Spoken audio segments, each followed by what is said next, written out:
Hello friends, 11वीचा जुना इतिहास आपण कव्हर करतोय.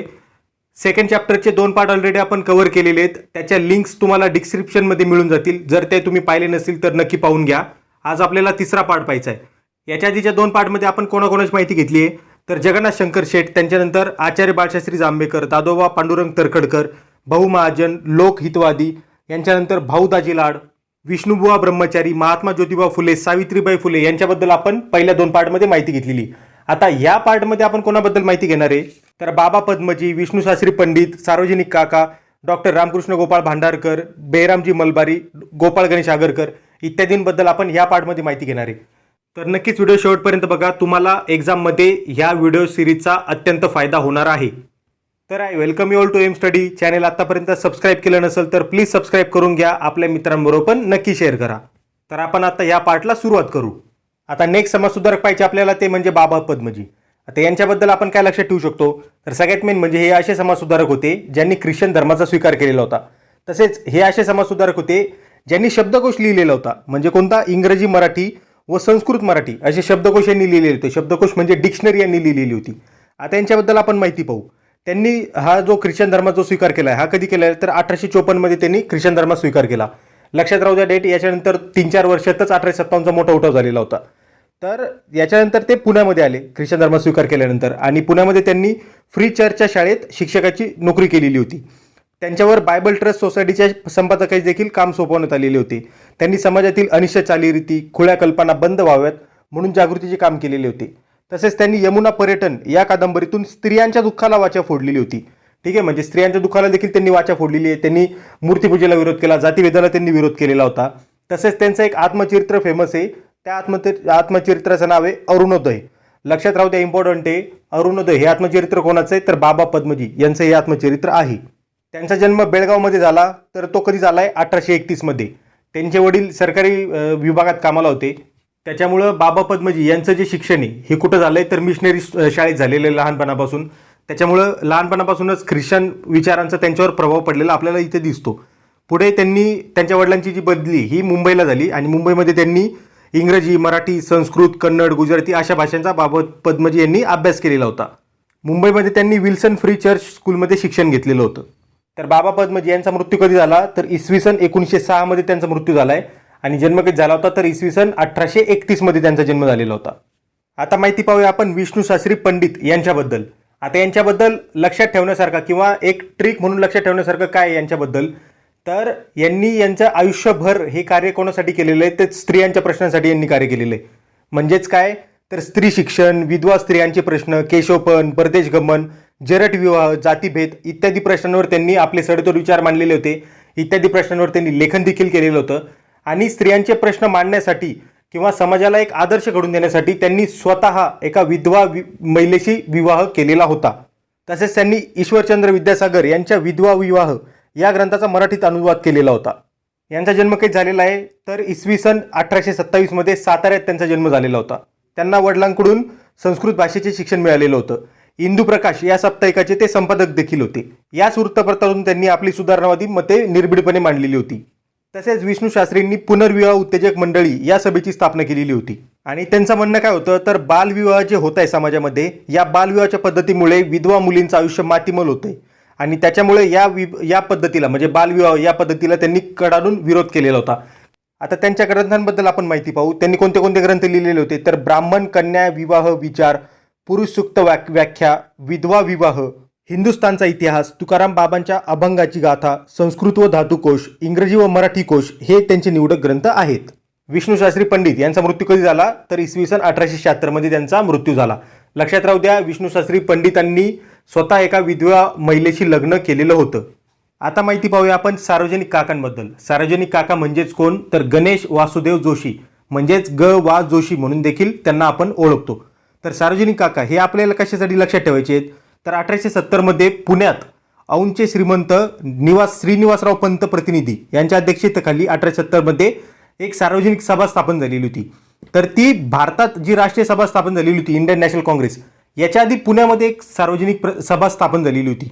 तर ही जी सभा स्थापन झालेली होती ही कशासाठी स्थापन झालेली होती तर जे सर्वसामान्य जनता होती किंवा जे शेतकरी होते यांचे प्रश्न आपण सरकारपर्यंत पोहोचवायचे याच्यासाठी ही सभा स्थापन झालेली होती. बरोबर.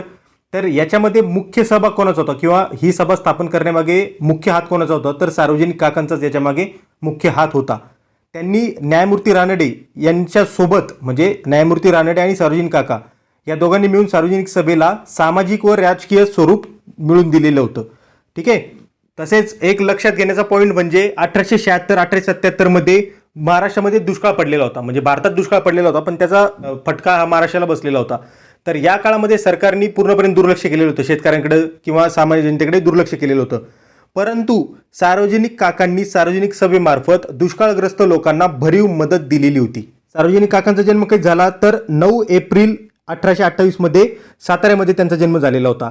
नोकरीसाठी ते पुण्याला गेले, मात्र थोड्याच दिवसात त्यांना नोकरी सोडायला लागलेली होती.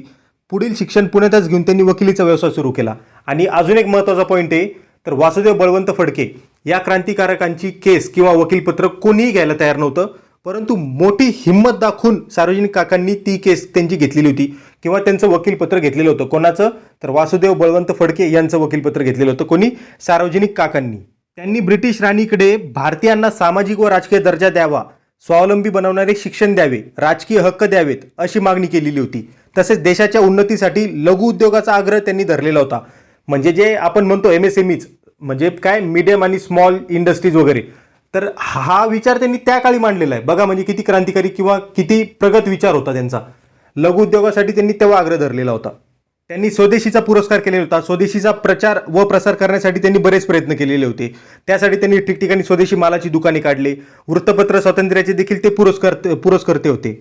यासोबतच त्यांनी रेल्वे उतारूंचे प्रश्न, संस्थानिकांचे अधिकार, राज्यातील दंगे याबाबत सरकारला वेळोवेळी सल्ले दिलेले होते. आणि त्यांचा मृत्यू कधी झालेला आहे, तर इसवी सन 25 जुलै 1880 त्यांचा मृत्यू झाला. लक्षात राहू द्या सार्वजनिक काकांबद्दल माहिती. आता पाहिजे आपल्याला डॉक्टर रा गो भांडारकर, म्हणजेच डॉक्टर रामकृष्ण गोपाळ भांडारकर यांच्याबद्दल माहिती. यांच्याबद्दल आपल्याला लक्षात ठेवण्यासारखा सगळ्यात महत्त्वाचा पॉईंट म्हणजे त्यांनी स्वतःच्या विधवा मुलीचा विवाह लावून दिलेला होता. पुनर्विवाह त्यांनी स्वतःच्या विधवा मुलीचा घडून आणलेला होता. हे लक्षात राहू द्या, म्हणजे इथून आपण त्यांना लक्षात ठेवू शकतो, रामकृष्ण गोपाळ भांडारकर यांना. अजून यांच्याबद्दल लक्षात ठेवण्याची गोष्ट म्हणजे प्रार्थना समाजाच्या स्थापनेमध्ये भांडारकरांचा समावेश होता. प्रार्थना समाजाची तत्वे, उद्दिष्टे आणि प्रतिज्ञा या तयार करण्यासाठी त्यांनी फार परिश्रम घेतलेले होते. तसेच ते मुंबई प्रांताच्या लेजिस्लेटिव्ह काउन्सिलचे सदस्य होते.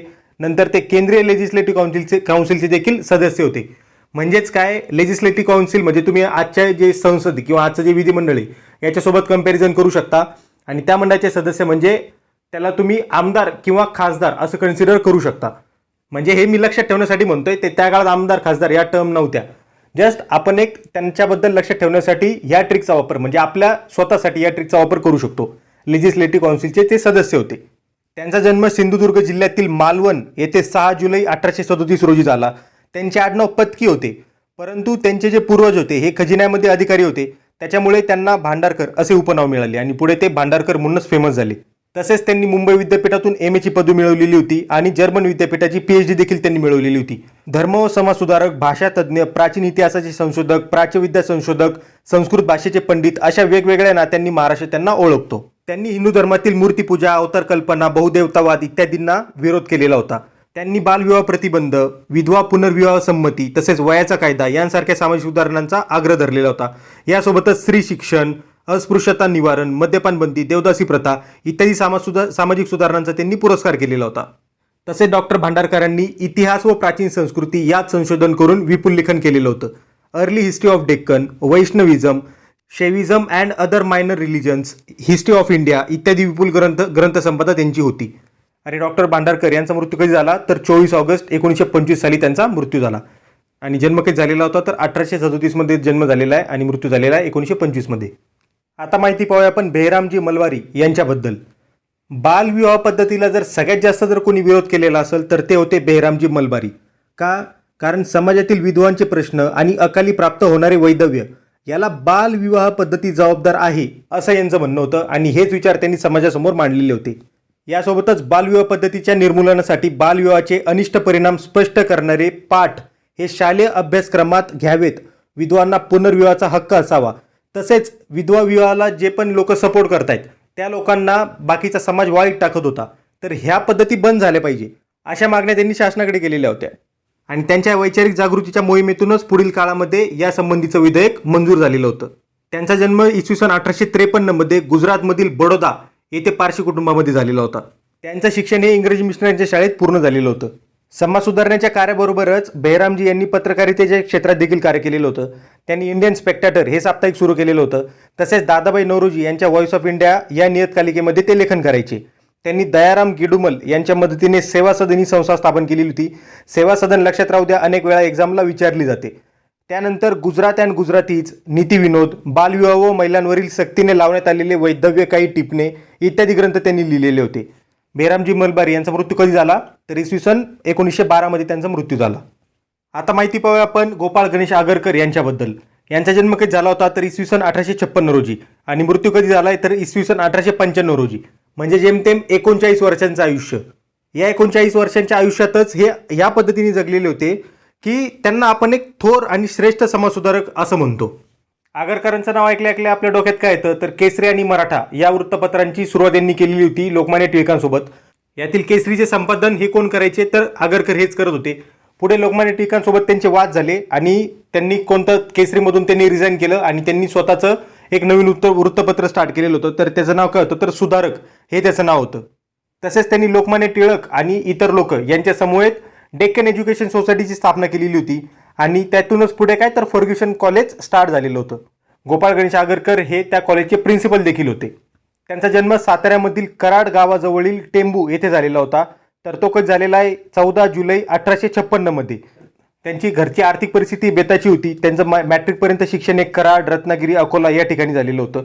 लहान सहान नोकऱ्या करून आणि जिद्दीने प्रयत्न करून त्यांनी 1875 मध्ये मॅट्रिक परीक्षा ते पास झालेले होते. त्यानंतर त्यांनी पुण्यामध्ये MA पर्यंत शिक्षण घेतलेलं होतं. शिक्षण पूर्ण झाल्यानंतर आगरकरांनी समाजसेवा व जनजागृतीच्या कार्याला वाहून घेतलं स्वतःला. त्यांनी विष्णूशास्त्री चिपळूणकर, लोकमान्य टिळक यांच्या मदतीने पुणे येथे न्यू इंग्लिश स्कूलची स्थापना केलेली होती. त्यांचं असं म्हणणं होतं की व्यक्ती विकासातून समाजाचा विकास होतो. म्हणजे ते असं म्हणत होते की व्यक्तीने आपला स्वतःचा विकास करावा, त्यातून समाजाचा विकास हा आपोआप होणार आहे. व्यक्तीच्या विकासाला विचार, व्यवसाय व विवाह स्वातंत्र्य असले पाहिजे असे प्रतिपादन त्यांनी केलेलं होतं. त्यांनी बालविवाह, जातीभेद, केशवपण, धर्माच्या नावावर चाललेल्या गैरप्रकारांना विरोध करून सामाजिक सुधारणांचा पुरस्कार केलेला होता. त्यांच्या लेखनामध्ये समाजहिताची तळमळ होती. त्यांनी अज्ञान, अंधश्रद्धा, दांभिकता याला विरोध केलेला होता. तसेच त्यांचे ग्रंथ कोणते कोणते होते तर केसरीतील निवडक निबंध, सुधारकातील वेचक लेख, वाक्यमीमांसा, वाक्याचे पृथक्करण इत्यादी ग्रंथाचं त्यांनी लेखन केलेलं होतं. आणि त्यांचा मृत्यू कधी झाला तर इसवी सन 17 जून 1895 रोजी त्यांचा मृत्यू झाला. तर मित्रांनो, 11वीच्या इतिहासातला चॅप्टर 2चा आपला हा पार्ट 3 होता. आता नेक्स्ट पार्ट म्हणजे शेवटच्या पार्टमध्ये आपल्याला कोणाकोणाबद्दल माहिती पाहिजे तर पंडिता रमाबाई, न्यायमूर्ती रानडे, वस्ताद लहुजी साळवे यांच्यानंतर प्रार्थना समाज, आर्य समाज, सत्यशोधक समाज आणि सामाजिक परिषद यांबद्दल आपल्याला नेक्स्ट पार्टमध्ये माहिती घ्यायची. नेक्स्ट पार्ट हा चॅप्टर 2चा शेवटचा पार्ट असेल तर तो नक्की बघा, स्किप करू नका.